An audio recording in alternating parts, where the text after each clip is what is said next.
একটা দমকা হাওয়া বয়ে গেল, ডালে ডালে বাড়ি লেগে গেল। একটা আদা পাকা বটের ফল অনেক উপর থেকে বৃন্তচ্যুত হয়ে চট করে এসে আমার নাকের উপরে ফট করে পড়লো।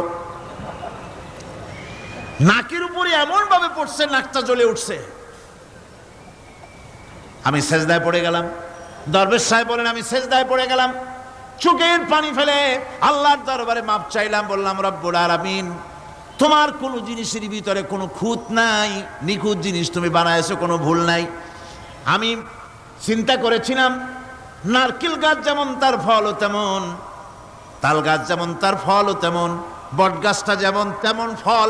আমার আন্দাজ মতো, আমার চিন্তা মতো, যত বড় বট গাছ অত বড় ফলটা যদি হতো, বটের ফলটা যে পজিশন নিয়ে আমার নাকে পড়েছিল, গাছ যেমন ফল তেমন হলো, নাকও যেত, আমার মাথাও যেত।